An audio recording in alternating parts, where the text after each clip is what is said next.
नमस्कार दोस्तों, कैसे हैं आप लोग। आशा करते हैं आप लोग बहुत अच्छे और स्वस्थ होंगे। हाई ब्लड प्रेशर, उच्च रक्तचाप की समस्या आजकल दुनिया भर में बढ़ती जा रही है। इसका सबसे ज्यादा प्रभाव विकसित और विकासशील देशों के शहरी क्षेत्रों में सबसे ज्यादा है। अगर हम अपने ही देश भारत की बात करें तो लगभग 22 करोड़ से ज्यादा लोग हाई ब्लड प्रेशर से ग्रसित हैं। आज की इस वीडियो में हम जानने की कोशिश करेंगे ब्लड प्रेशर क्या है, यह क्यों बढ़ता है, इसके मेन रीजन क्या है और प्राणायाम के द्वारा हम कैसे इसको कंट्रोल रखते हैं। तो वीडियो में अंत तक जरूर बने रहें। चैनल को जरूर सब्सक्राइब कर लें ताकि जब भी मैं इस तरह का वीडियो अपलोड करूं तो उसका नोटिफिकेशन सबसे पहले आपको मिले। तो चलिए देर न करते हुए शुरू करते हैं। ब्लड प्रेशर वह दबाव है जो हार्ट द्वारा पंप किए हुए ब्लड के कारण आर्टरीज की दीवारों पर पड़ता है। एक सामान्य स्वस्थ व्यक्ति का ब्लड प्रेशर 120/80 mmHg यानी कि मिलीमीटर ऑफ मरकरी होना चाहिए।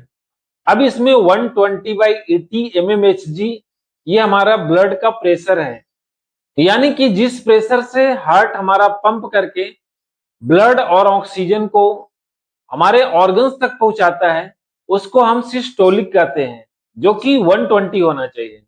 और जिस प्रेशर से ब्लड वापस हार्ट में आता है उसको डायस्टोलिक कहते हैं, जो कि 80 होना चाहिए। तो आइए अब हम इसे आसान भाषा में समझने की कोशिश करते हैं। यहाँ पे हम सिंपल तरीके से समझने की कोशिश करते हैं कि हार्ट जब हमारा पंप करता है तो आर्टरीज के थ्रू हमारा ऑक्सीजन और ब्लड का सप्लाई पूरे ऑर्गन्स को जाता है और फिर ऑर्गन्स से वापस ब्लड जो है ये हमारे वेन्स के थ्रू वापस हार्ट में चला जाता है। तो यहाँ से जब हार्ट जब पंप करता है तो यहाँ से जो ब्लड जो है वो आर्टरीज के थ्रू, इन आर्टरीज के थ्रू, ये जो आर्टरीज है इस आर्टरीज के थ्रू ये ऑर्गन्स को सप्लाई होता है, जिसमें कि हमारे आंख, किडनी, ब्रेन्स, जितने भी जो शरीर के जो ऑर्गन्स है उसके अंदर ब्लड सप्लाई होता है। हार्ट जो है जिस प्रेशर से ब्लड को सप्लाई करता है, जिस प्रेशर से ब्लड को आगे की तरफ भेजता है, तो ये होता है 120 होना चाहिए। अगर इससे क्या होता है, जब ज्यादा प्रेशर है, प्रेशर वेरिएशन क्यों होगा यहाँ हम थोड़ा सा समझने की कोशिश करेंगे। ये हमारा आर्टरीज है, ये देखिए यहाँ पे दिख रहा है, ये हमारा आर्टरीज, इस तरह से आर्टरीज होते हैं। अगर इसमें कहीं पे भी अगर कोई ब्लॉकेज आ जाता है, सपोज जैसे इस तरह के ऐसे कोलेस्ट्रॉल डिपॉजिट हो गए, इस तरह से ऐसे, यहाँ से सपोज ये इस तरह से ऐसे अगर कोलेस्ट्रॉल डिपॉजिट हो गए, या इस जो आर्टरीज हैं, आर्टरीज का आकार एक ट्यूब की तरह का होता है। तो अगर सिंपल भाषा में समझिए कि अगर कहीं पे भी एक ट्यूब के अंदर अगर अंदर कचरा जम गया है या ब्लॉकेज हो गया है, तो इसके अंदर से जब ये ब्लड पास होता है तो यहाँ पे इस जगह पे ये कचरा डिपॉजिट होने की वजह से जो कि हमारे ब्लड के जो कोलेस्ट्रॉल है वो डिपॉजिट हो जाते हैं, जिसकी वजह से यहाँ पे जो पैसेज है वो बहुत कम हो जाता है। तो यहाँ पे जब पैसेज कम होने की वजह से ये प्रेशर डिफरेंस होता है, प्रेशर वेरिएशन हो जाता है यहाँ पे। तो यहाँ तक अगर प्रेशर जो 120 है तो यहाँ पर आकर के वो काफी ज्यादा हो जाता है। तो यहाँ तक अगर प्रेशर 120 आया है तो यहाँ से जैसे ही यहाँ पे जो कोलेस्ट्रॉल डिपॉजिट है और यहाँ पे जो कचरा जमा हुआ है, तो ये जो हमारे आर्टरीज का जो ये वे है, जो रास्ता है, ये अगर कम रह जाता है, जिसकी वजह से यहाँ पे क्या है, प्रेशर वेरिएशन हो जाता है। और प्रेशर क्या है, ज्यादा होता है, जैसे 130, 140, 150 या 200 तक भी ये चला जाता है। अब ये कंटिन्यूअस होने लगता है इस, और जब यहाँ पे प्रेशर ज्यादा होने लगता है तो यहाँ पे हार्ट को भी ज्यादा पंप करना पड़ता है, यानी कि ज्यादा काम करना पड़ता है। अब ज्यादा काम करने से क्या होता है, हार्ट के ऊपर प्रेशर आता है। और सिंपल भाषा में समझिए कि जब एक आदमी को जो उसकी कैपेसिटी है उससे जब ज्यादा काम करना पड़े तो धीरे धीरे करके थकने लगता है। और जब उस ज्यादा काम को लगातार अगर उसको कंटिन्यू करना पड़ता है तो कुछ दिन के बाद क्या बीमार हो जाता है। तो सेम इसी तरह से हार्ट का होता है। जब हमारे आर्टरीज के अंदर कहीं न कहीं ब्लॉकेज होना स्टार्ट हो जाता है तो हमारा ब्लड प्रेशर जब ज्यादा होने लगता है तो हमारा हार्ट को ज्यादा पंप करना पड़ता है, ज्यादा काम करना पड़ता है। तो धीरे धीरे करके क्या होता है, हार्ट हमारा थकने लगता है। और जब हार्ट को कई गुना ज्यादा काम करना पड़ता है तो ये धीरे धीरे करके फिर हार्ट फेलियर होने के ज्यादा चांसेस रहते हैं। और जो हमारे आर्टरीज है, आर्टरीज के ऊपर जब ज्यादा प्रेशर पड़ने से इसके जो वाल्स हैं वो कमजोर होने लगते हैं, इसके अंदर फ्लेक्सिबिलिटी जो है वो कम होने लगती है। ये जो जितने भी जो आर्टरीज हैं, तो जितने भी जो ऑर्गन्स है, ऑर्गन्स के जो आर्टरीज है वो बहुत ही छोटे छोटे, बहुत ही पतले पतले होते हैं। जब इनके अंदर बहुत ज्यादा प्रेशर से जब ब्लड का फ्लो होता है तो आर्टरीज के जो वाल्स हैं वो कमजोर होने लगते हैं, वीक होने लगते हैं, ये फटने के भी चांसेस होते हैं, जिसकी वजह से हमारे ब्रेन के अंदर, किडनी के अंदर, आईज के अंदर, इन सभी के अंदर ब्लड का सर्कुलेशन अच्छी तरह से नहीं हो पाता है। उनके पास ऑक्सीजन और ब्लड सही तरीके से, सही मात्रा में नहीं पहुंच पाता है, जिसकी वजह से ब्रेन स्ट्रोक होने के चांसेस हो जाते हैं, किडनी हमारा फेलियर होने लगता है, हमारी आंख की जो दृष्टि है वो कम होने लगती है। और जब कंटिन्यूअस जो आर्टरीज के जो वाल्स हैं वो वीक हो जाते हैं, जिसकी वजह से जो आर्टरीज के ट्यूब हैं वो फटने के भी चांसेस है, जिसकी वजह से हमारा ब्रेन स्ट्रोक वगैरह के चांसेस बढ़ जाते हैं।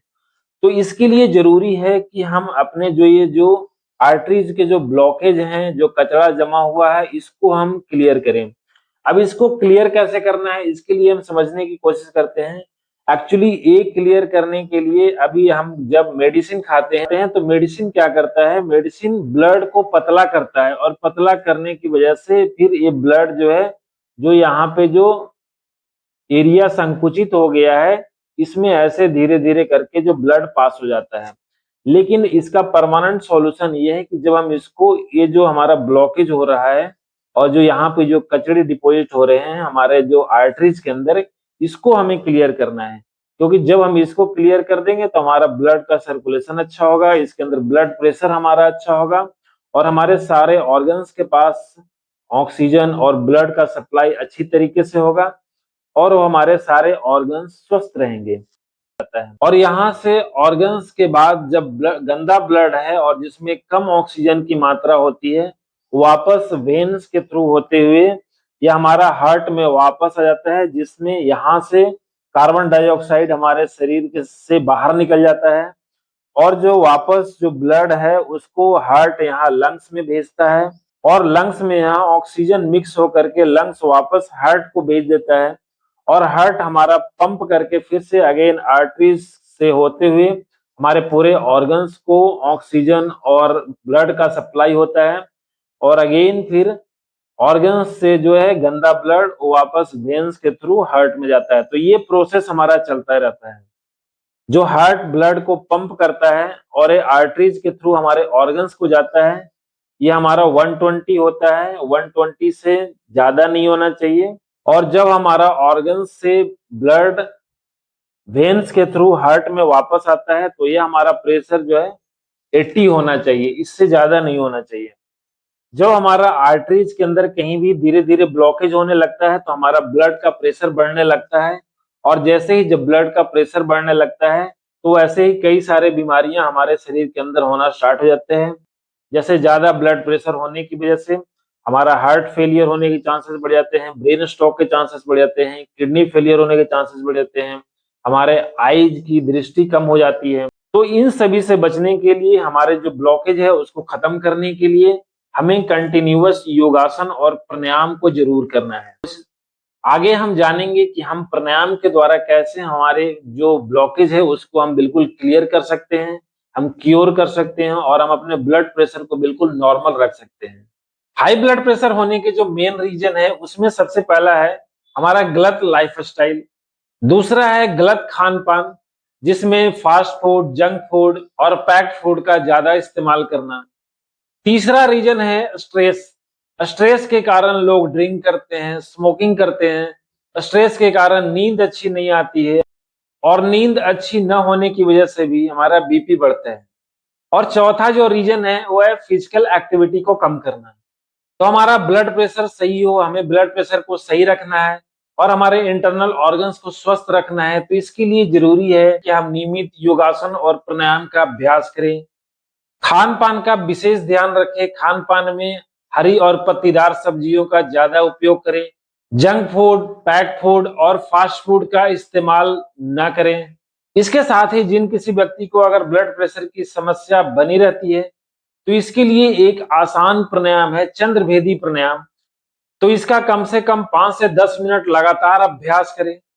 इसका नियमित अभ्यास से बीपी बिल्कुल क्योर हो जाती है और हमेशा हम स्वस्थ रह पाते हैं। तो चंद्रभेदी प्राणायाम के लिए इस तरह सुखासन या पद्मासन में बैठ सकते हैं। तो इसके लिए इस तरह से सुखासन में बैठे, रीढ़ स्ट्रेट रखे, कमर स्ट्रेट रखे, गर्दन स्ट्रेट रखे, बॉडी माइंड को रिलैक्स रखे, नॉर्मल ब्रीदिंग रखे।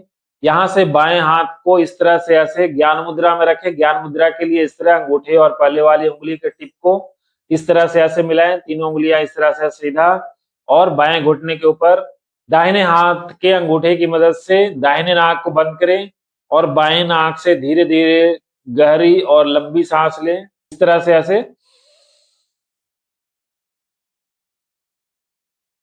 थोड़ी देर के लिए सांस को होल्ड करें, जिससे जितना हो सकता है उतना होल्ड करें, और फिर तर्जनी की मदद से बाएं नाक को बंद करते हुए धीरे धीरे दाहिने नाक से सांस को रिलीज कर दें। फिर से अंगूठे की मदद से दाहिने नाक को बंद करें और धीरे धीरे गहरी और लंबी सांस लें बाएं नाक से।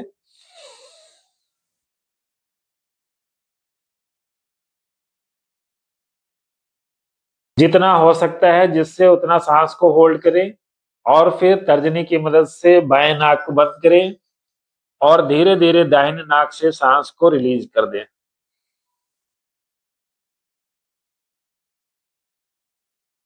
इसमें विशेष ध्यान रखें कि जब भी आप सांस को इनहेल करते हैं, सांस आप लेते हैं, तो बाएं नाक से ही लेना है और दाहिने नाक से सांस को छोड़ना है। इसमें किसी तरह का गलती ना करें। जब भी आप सांस लें तो बाएं नाक से ही सांस को लें और बाएं नाक को बंद करते हुए दाहिने नाक से सांस को रिलीज करें। ये चंद्रभेदी प्राणायाम है। चंद्रभेदी प्राणायाम में हम बाएं नाक से ही सांस को लेंगे और दाहिने नाक से सांस को छोड़ेंगे। जब हम चंद्र नाड़ी से सांस को लेते हैं तो हमारा बॉडी बिल्कुल रिलैक्स होता है, माइंड बिल्कुल रिलैक्स होता है, ब्लड का सर्कुलेशन काफी अच्छा होता है। हाई ब्लड प्रेशर में यह रामबाण प्राणायाम है। इसका अगर नियमित 5 से 10 मिनट तक लगातार अभ्यास करते हैं तो जिन किसी व्यक्ति को अगर हाई ब्लड प्रेशर की समस्या है तो इससे बिल्कुल क्योर हो जाता है। आप लगातार इसका 5 से 10 मिनट अभ्यास करें, आप देखेंगे कि धीरे धीरे आपका ब्लड प्रेशर बिल्कुल नॉर्मल होने लगेगा और फिर कुछ दिनों में ही यह बिल्कुल क्योर हो जाता है। तो इसका नियमित 5 से 10 मिनट अभ्यास करें। बाएं नाक से सांस को ले और दाहिने नाक से सांस को छोड़ें। उसके बाद रिलैक्स हो जाए, बॉडी माइंड को रिलैक्स रखें, नॉर्मल ब्रीदिंग रखें और रिलैक्स हो जाए। तो इसका नियमित 5 से 10 मिनट तक अभ्यास करें। जिन किसी व्यक्ति को अगर हाई ब्लड प्रेशर की समस्या है तो धीरे धीरे करके ये कम होने लगता है, बिल्कुल ब्लड प्रेशर आपका नॉर्मल हो जाता है और कुछ दिन में ही आपका ब्लड प्रेशर बिल्कुल क्योर हो जाता है। तो इस प्राणायाम का नियमित अभ्यास करें और अपने आप को स्वस्थ रखें। जानवरों के कंपैरिजन में आदमी ज्यादा बीमार पड़ते हैं क्योंकि जानवरों का लाइफ स्टाइल जैसा पहले था वैसा आज भी है। जानवरों का जो खान पान था जैसा पहले था वैसा आज भी है, लेकिन हम मनुष्य का हमारा लाइफ स्टाइल काफी चेंज हो गया है, हमारा खान पान चेंज हो गया है, जिसकी वजह से हमारे अंदर बीमारियां ज्यादा होने लगी है। तो इसके लिए यह जरूरी है कि हम अपने लाइफ स्टाइल को सुधारें, अपने खान पान को सुधारें और नियमित योगासन और प्राणायाम का अभ्यास करें और अपने आप को स्वस्थ रखें। वीडियो अगर अच्छी लगी हो तो जरूर लाइक करें, चैनल को सब्सक्राइब करें। मिलते हैं अगले वीडियो में, तब तक के लिए धन्यवाद।